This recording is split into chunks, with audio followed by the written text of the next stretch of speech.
ಬಂಟ್ವಾಳ ತಾಲೂಕಿನ ಕಾವಳಕಟ್ಟೆ ನಾಟ್ಯ ಯಲಹರಿ ನೃತ್ಯ ತಂಡದ 4ನೇ ವರ್ಷದ ಸೌಹಾರ್ದ ಕೂಟ ಹಾಗೂ ಅಭಿನಂದನಾ ಕಾರ್ಯಕ್ರಮ ನಾಟ್ಯ ಯಲಹರಿ ಸಭಾಂಗಣದಲ್ಲಿ ನಡೆಯಿತು.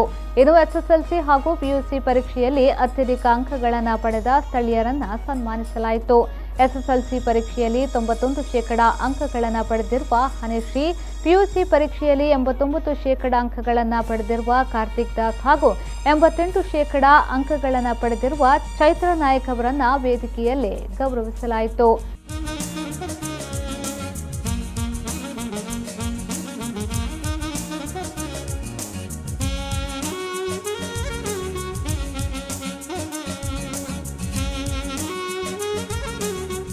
ಕಾರ್ಯಕ್ರಮದಲ್ಲಿ ಮುಖ್ಯ ಅತಿಥಿಗಳಾಗಿ ಜಿಲ್ಲಾ ಪಂಚಾಯತ್ ಸದಸ್ಯ ಪದ್ಮಶೇಖರ್ ಜೈನ್, ರಾಷ್ಟ್ರ ಪ್ರಶಸ್ತಿ ಪುರಸ್ಕೃತ ಶಿಕ್ಷಕ ರಮೇಶ್ ನಾಯಕ್, ಯಕ್ಷಗಾನ ಕಲಾವಿದ ದಿನೇಶ್ ಶೆಟ್ಟಿ, ಚಿಣ್ಣರ ಮಿಲನ ಯಕ್ಷ ಚಾವಡಿ ಅಧ್ಯಕ್ಷ ಸುಭಾಷ್ ಚಂದ್ರ ಜೈನ್, ಮಾಜಿ ಗ್ರಾಮ ಪಂಚಾಯತ್ ಸದಸ್ಯ ಸತೀಶ್ ಪಡಂತ್ರಬೆಟ್ಟು ಭಾಗವಹಿಸಿದ್ರು.